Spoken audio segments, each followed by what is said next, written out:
시스템의 수학 개념사죠. 우리 지난 시간에 도수 분포표 했던 거 기억나시죠? 저는 이거 자꾸 빨리 얘기하면 도수 분포포가 된다는. 어쨌든 오늘은 히스토그램에 대한 이야기 해보도록 하겠습니다. 히스토그램이 뭐냐면 우리 도수 분포표 지난 시간에 배웠던 거 생각을 해봅시다. 아주 좋은 통계 자료이긴 하지만 요것도 약간 단점이 있고 한계가 있었어요. 어떤 단점이 있었냐면 한눈에 딱 눈에 들어오는 건 아니에요. 왜냐면은 우리가 어떤 계급의 도수를 하나하나 좀 읽어야 되잖아요. 읽어야 되고. 그래서 한눈에 뭐가 어떤 계급의 도수가 가장 높고 가장 낮고 뭐 이렇게 한눈에 빡 알아보기에는 어느 정도 한계는 있더라, 도수분포표가. 그럼 이걸 한눈에 조금 알아보게 하는 다른 통계 자료를 만들까 하다가 만들어낸 게 히스토그램이에요. 그러니까 여러분이 요거 어디서 많이 봤는데 라고 싶을 건데 여러분이 초등 과정에서 여러 가지 그래프에서 배웠던 막대 그래프랑 살짝 비슷하죠. 그죠? 이제 막대 그래프랑 비슷한데 막대 그래프는 아니에요. 얘는 막대 그래프랑 다른 겁니다. 자, 막대 그래프 같은 경우에는 조금 여기 이렇게 요거 좀, 여기 양옆에 좀 떼가지고 막 이렇게 했어야 되는데 얘는 그게 아니에요. 볼게요, 한번.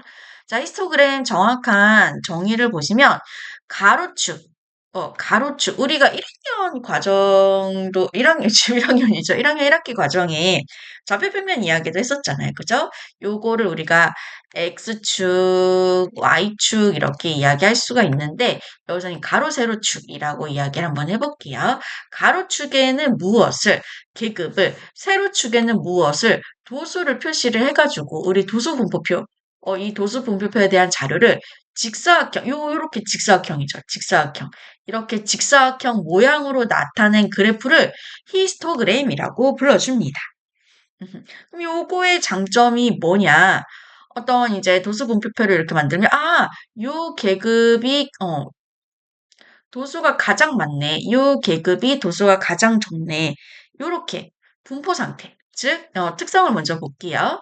자료의 전체적인 분포 상태. 누가 제일 많네? 누가 많네? 적네. 한 얘가 중간쯤 되네? 이런 자료의 전체적인 분포 상태를 언눈에, 언눈이란다. 한눈에, 한눈에 빡 알아볼 수 있는 장점이 있는 거예요. 그치? 그림 그래프가 약간 그런 장점을 보게 하기 위해서 이용하는 거죠. 그지? 그리고 직사각형 요 가로의 길이, 이 직사각형 가로의 길이가 뭐냐면 계급의 크기예요. 우리가 도수 분포표에서 계급의 크기입니다. 계급의 크기가 이게 일정 똑같다라고 했었죠. 지난 시간에 선생님 도수 분포표 할 때 한 도수 분포표에서의 계급의 크기는 다 똑같아야 된다라는 이야기를 했었어요. 요 계급은 막 계급의 크기가 10이고 저 계급은 계급의 크기가 5고 한 도수 분포표에서 계급의 크기가 이렇게 중구난방이 되면 안 된다라고 했습니다. 다 똑같아야 된다라고 했고요. 이거를 도수 분포표에서 그대로 옮긴 거기 때문에 얘도 마찬가지로 계급의 크기는 일정해야 돼요. 그리고 이 세로가 뭐냐면 도수를 이제 세로축에 맞물리는 대응하는 친구가 되는 거거든요. 그치? 자, 그럼 여기서 우리가 알 수 있는 거. 이 직사각형 가로 길이는 일정하고. 그리고 이 도수는 길이는 도수에 뭐 정비를 한다, 뭐 이렇게 이야기도 해줄 수가 있고요. 요 직사각형의 넓이에 대한 이야기를 한번 해볼게요. 이 직사각형의 넓이도 뭐가 되느냐. 계급의 크기는 일정하고 도수의 크기에 정비례한다. 우리 정비례 기억나시죠? x가 2배, 3배, 4배, 5배 이렇게 변하면 y값도 2배, 3배, 4배, 5배 변하는 그런 관계. 가 우리가 정비례, 즉 도수가 2배, 3배, 4배 이렇게 변하는 관계면 요 직사각형의 넓이도 2배, 3배, 4배, 5배 변하는 그런 관계란 말이에요. 참고로 정비례 관계는 비례식을 쓸 수 있고요. 그 비례식을 써서 문제를 해결할 수도 있습니다. 오케이? 자, 모든 이 직사각형의 넓이 합에 대한 이야기를 해볼게요. 요 네 개, 여기서는 네 개의 직사각형이 있는데, 이 네 개의 직사각형의 넓이를 어떻게 구해주시냐면, 넓이의 합을 어떻게 구해주시냐면, 여기 가로 길이 곱하기 세로잖아요. 그럼 다 가로 길이 곱하기 세로, 가로 길이 곱하기 세로 해가지고 다 더해주셔도 되는데, 이거는 조금 번거로울 것 같고, 어떻게 생각했냐면, 얘를 뚝 떼서 위에 붙여. 얘도 뚝 떼서 그 위에 붙여. 얘도 뚝 떼서 그 위에 붙여. 엄청 세로로 긴 직사각형이 나오잖아요. 그러니까 요거의 넓이의 합이랑 요 이렇게 뚝뚝 뚝뚝 떼가지고 세로로 길게 이어붙인 요 직사각형 넓이 합이랑 같다. 얘도 가로 길이 곱하기 세로가 되는데 가로 길이가 뭐가 된다? 계급의 크기. 가로 길이가 계급의 크기. 그럼 세로 길이가 뭐가 되냐면 도수의 총합이 돼요. 여기 있는 세로 더하고 여기 있는 세로, 여기 있는 세로, 여기 있는 세로를 다 더해서 이렇게 길게 이어붙인 거잖아요.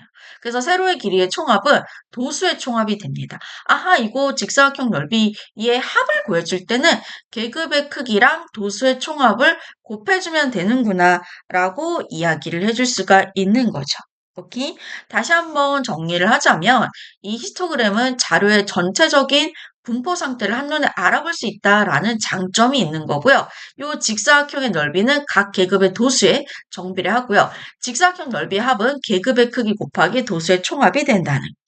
자, 우리 예제 1번 문제를 한번 보도록 할게요. 오른쪽은 어느 중학교 1학년 학생들의 던지기 기록을 조사해 나타낸 히스토그램이래요. 다음을 구해야 될래요. 계급의 크기, 여기가 계급, 가로축이 있는 친구가 계급의 크기예요.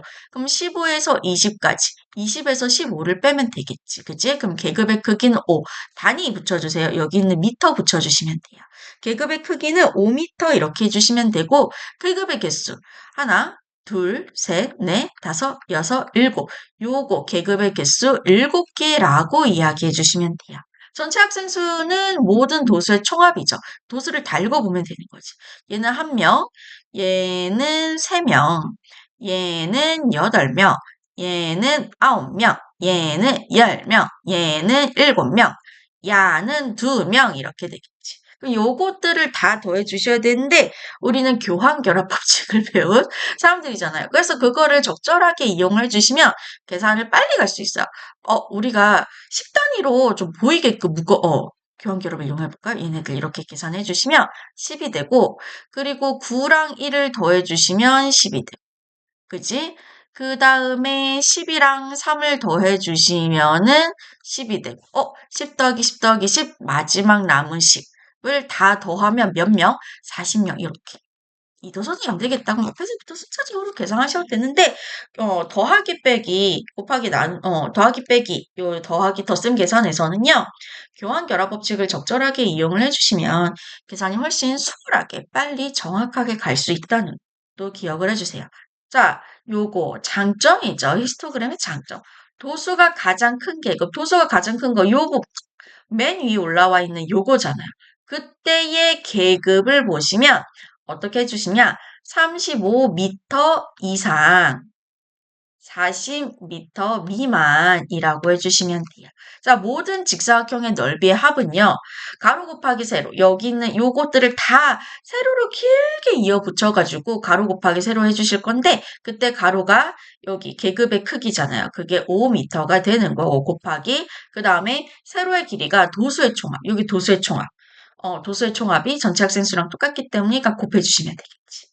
그래서 이거 계산해 주시면 200. 얘는 단위 안 붙여주셔도 돼요. 그래서 200이라고 이야기해 주시면 돼요.